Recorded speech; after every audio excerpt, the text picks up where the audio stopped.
చుట్టూ ఉన్న బాధ్యతలను చూసి కేవలం దిగులు చెందడం మాత్రమే కాదు మన బాధ్యత. వారికి మనం తోచినంత సాయం చేయగలగడమే నిజమైన బాధ్యతగా భావిస్తూ 10 నెలల పసిబిడ్డ చిన్నారి మాస్టర్ వశిష్ఠ ప్రాణాంతకరమైన బయలేరి అటెసియా వ్యాధితో పోరాడుతున్నాడని తెలుసుకొని ఒక తల్లి కన్నీటి బొట్టు నేల పడకూడదనే తపనతో మన ఠాండూరు ఎమ్మెల్యే సోదరుడు బుయాని శ్రీనివాస్ రెడ్డి అన్న గారి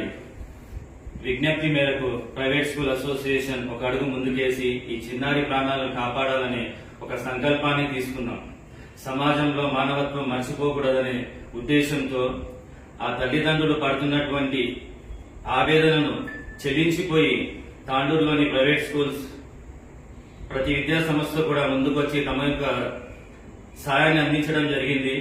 ఆ చిన్నారి భవిష్యత్తుకు వెలుగునిచ్చే ఒక కిరణాల్లాగా మా ప్రైవేట్ స్కూల్ అసోసియేషన్ కూడా భాగం కావడం నిజంగానే గర్వించదగినటువంటి విషయం.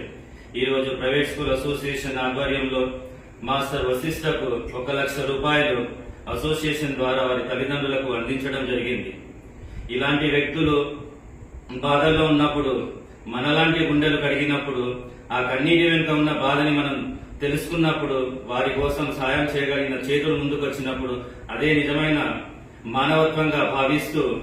మనలాంటి గుండెలు కరిగినప్పుడు ఎదుటివారి కన్నీటిని సైతం మనం తూడ్చగలమని భావిస్తూ వారి కన్నీటి వెనుక ఉన్నటువంటి బాధని మనం కనుక అర్థం చేసుకున్నట్టయితే మనలాంటి చేతులు కూడా సాయాన్ని అందించడానికి ముందుకు వస్తారని భావిస్తూ ఈ రోజు ప్రైవేట్ స్కూల్ అసోసియేషన్ ఆధ్వర్యంలో కూడా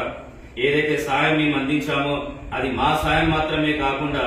సమాజంలో ప్రతి ఒక్కరు కూడా ముందుకొచ్చి వారి యొక్క చేతును అందించాలని, ఈ సందేశం ఇక్కడితో ఆగకుండా, ఈ సహాయం ఇక్కడితో ఆగకుండా ఈ సందేశం ప్రతి ఒక్కరికి చేరాలని, ప్రతి మనసుని తాకాలని, సమాజంలో ఉన్న ప్రతి ఒక్కరు కూడా తమ చేతును అందించి చిన్నారి భవిష్యత్తుకు తోడ్పడాలని, మానవత్వంతో ఇంకెంతో మంది ముందుకు రావాలి, ఇంకెన్నో చేతులు ఆపనస్తాన్ని అందిస్తారని కోరుకుంటూ ఆ చిన్నారి భవిష్యత్తును భగవంతుడు త్వరగా కోరుకోవాలని ఆశిస్తూ I express my sincere gratitude for each and every management members, the principal, staff and the students, those who took a part in this humanity contribution. Really from the bottom of my heart I express each and everyone heartfelt congratulations for being a part of this